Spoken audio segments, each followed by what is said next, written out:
नमस्कार, मी प्रदीप रणनकर. आपण पाहत आहात इंद्रधनुष्य. प्रजासत्ताक दिनाच्या निमित्ताने अनेक जिल्ह्यामध्ये पालकमंत्र्यांच्या हस्ते झेंडावंदन करण्यात आले. काही ठिकाणी त्या जिल्ह्याचा कुठलाही संबंध नसताना पालकमंत्र्याची नियुक्ती करण्यात आली आणि त्यामुळे त्या जिल्ह्यात ते पहिल्यांदाच पालकमंत्री गेले.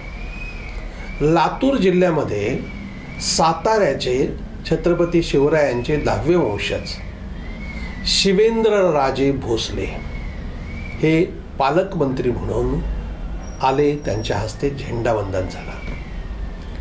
येण्यापूर्वीच त्यांनी प्रसार माध्यमांकडे एक बातमी दिलेली होती की मी कुठलाही पुष्पगुच्छ किंवा शाल स्वीकारणार नाही, तेव्हा कोणीही अधिकारी, कार्यकर्ते, पदाधिकारी यांनी शाल अथवा पुष्पगुच्छ घेऊन येऊ नयेत, अशा स्पष्ट सूचना देण्यात आल्या होत्या.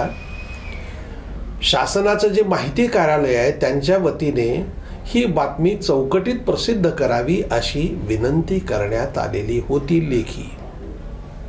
झालं काय, नियोजित पालकमंत्र्याचा जो दौरा होता तो 3 तास उशिरा झाला आणि त्यामुळे त्यांना भेटण्यासाठी प्रचंड गर्दी होती. कारण छत्रपती शिवरायाचे वंशज हे त्यांच्याबद्दलचं आकर्षण. नवा मंत्री आहे आणि अशा वेळेला आपण ओळख करून घेतली पाहिजे, किमान त्यांना पाहिलं पाहिजे, यासाठी प्रचंड गर्दी होती.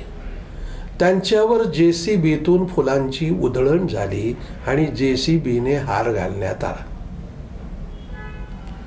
भाजपचे जिल्हाध्यक्ष, ग्रामीण जिल्हाध्यक्ष दिलीप देशमुख आणि जिल्हा परिषदेचे माजी जिल्हाध्यक्ष राहुल केंद्रे या दोघांनी पुष्पगुच्छ आणि शाल घालून त्यांचा सत्कार केला.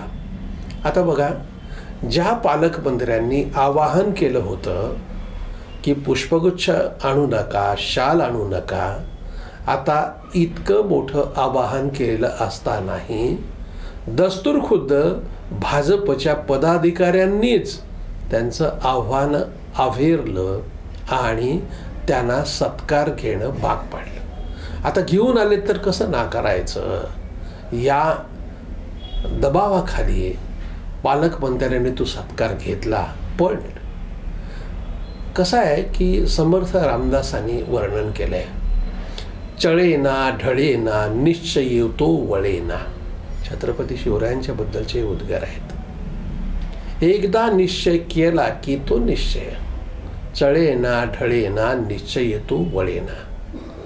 असं असताना त्या वंशजांना या पद्धतीनं कार्यकर्त्यांनी आग्रह करून आता त्यांनी पक्षात प्रवेश केलाय ना, पक्षाच्या पदाधिकाऱ्यांना सांभाळावं लागतं, म्हणून कदाचित त्यांनी ते स्वीकारलं असेल.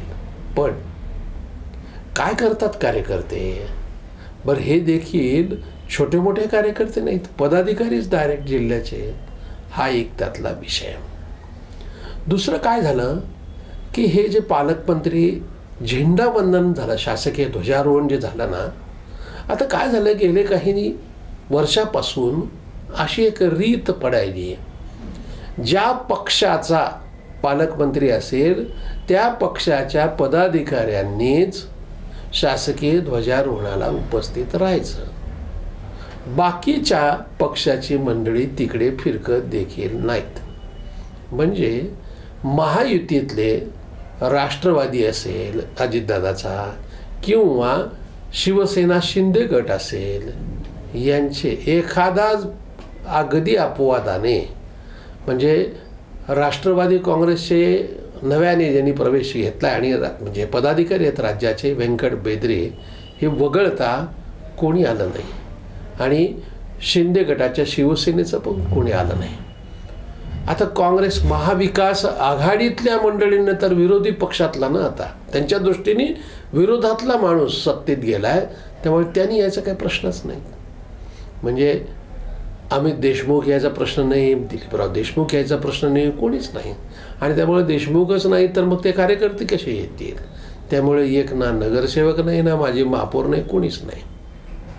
मग तेच नाही आहेत म्हणल्यानंतर मुळात ज्यांची क्षमताच कमी आहे, शेवबाटावाले कशाला येतील, शरद पवार गटाचे कशाला येतील. पण हा जो पांडा पडतो आहे तो अतिशय दुर्दैवी आहे.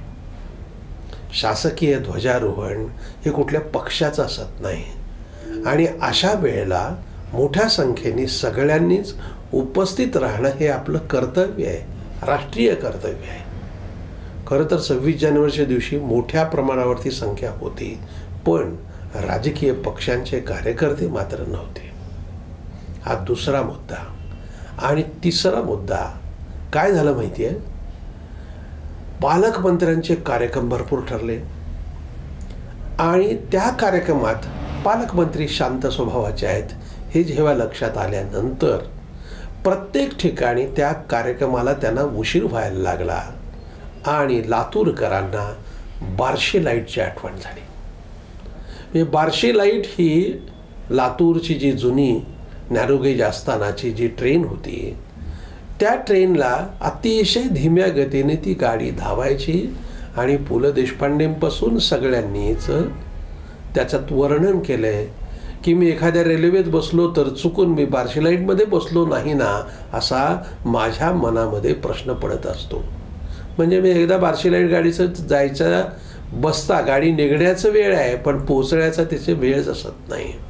त्याच पद्धतीने शिवेंद्रसिंहराजे भोसले यांचे कार्यक्रम झाले जवळपास 2.5-3 तास लेट गाडी.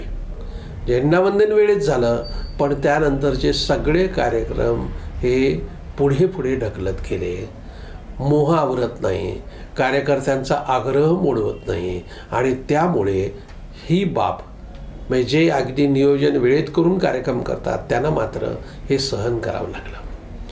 बघा, जो निश्चय पालकमंत्र्यांनी केला होता, सगळ्या शासकीय अधिकाऱ्यांनी पुस्तक देऊन पालकमंत्र्याचं स्वागत केलं, पण राजकीय पक्षाच्या कार्यकर्त्यांनी मात्र हा पांडा त्यांना तर खरं म्हणजे पाडता आला असता, वह्या देता आल्या असत्या, अनेक गोष्टी करता आल्या असत्या ना.